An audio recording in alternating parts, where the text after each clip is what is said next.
Welcome into a sports chat. We are here at the Abilene Reporter-News with beat writer Troy Shockley, and in today's episode, we're going to kind of talk a little bit about how the season's gone football-wise, and you cannot begin without, I think, talking about Friday night or Saturday, I should say.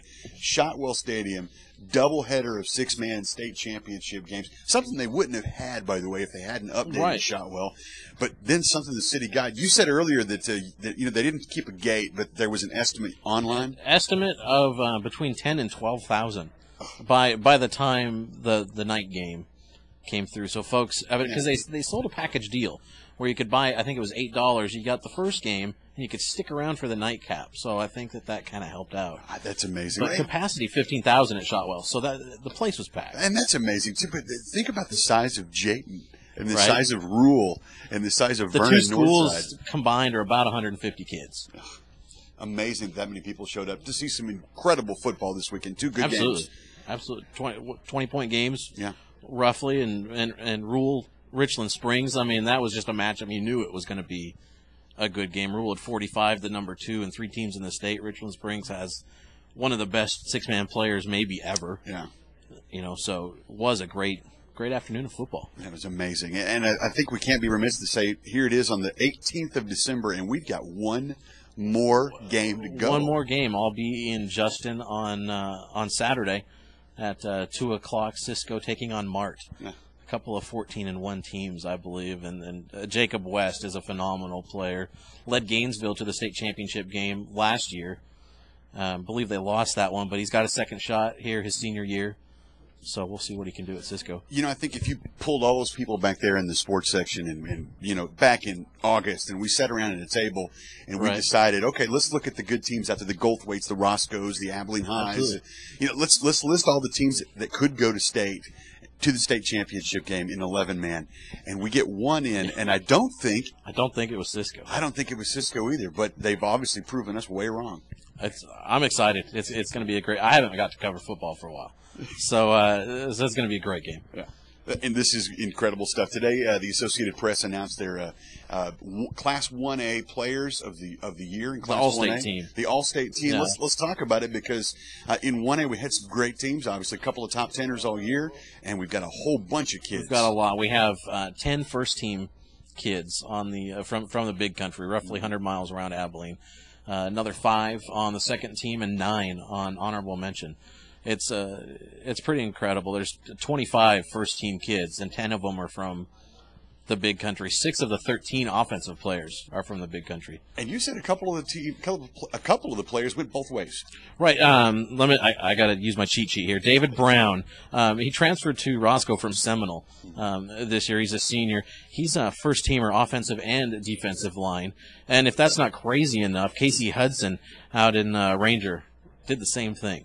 Going both ways. And first team going. First team both ways. You talk about 1A, people are going both ways. Almost everybody's going both ways, but to make first team is amazing. Right, and they both had, especially defensively, they had incredible numbers. David Brown had 113 tackles, 10 sacks, 2 interceptions. He blocked 4 kicks, so he's not a big, slow guy. I mean, he's blocking kicks. Yeah. And then you look at Watkins, 108 tackles, 4 sacks. Forced a fumble. I mean, these guys are all over the place running all night long. We didn't have a lot of 1A teams that get very deep in the playoffs. Now, we had some runs. Goldthwait made a couple weeks. Right. Roscoe obviously ran into Goldthwait pretty early on. Right.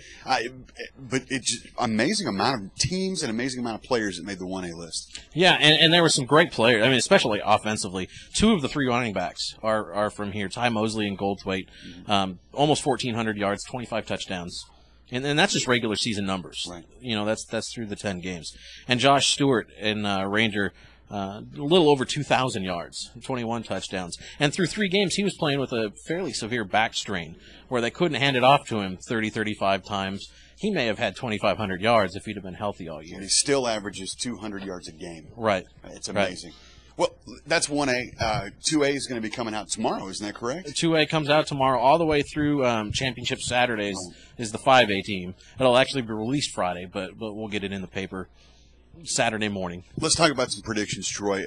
Who else do you see from the Big Country that should be on the first team? I guess the whole state's voting, so we can't. Right, and that makes it tough because, obviously we're covering a very large area.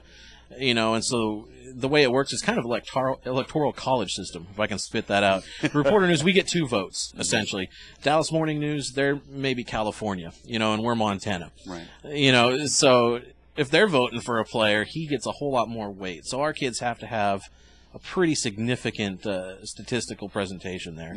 And we had some of those. Class A, I'm going to move my sheets here.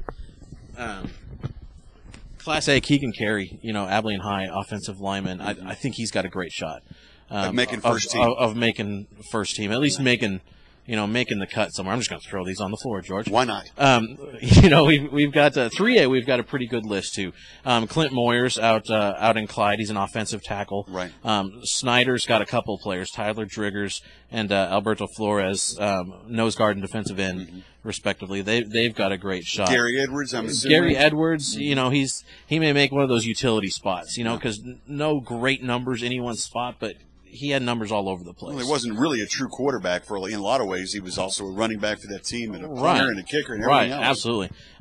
You look down in 2A, we're going to have really good representation again, I think. Austin Atkins and Holly left tackle, he's very good.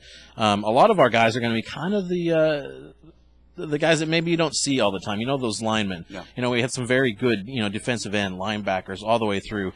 Early had Caleb Hobson is a fantastic offensive lineman. Even Merkel, you look at Merkel, they didn't have the best of seasons, but Chase Bella out there, he's a safety. 47 solo tackles, 54 assisted.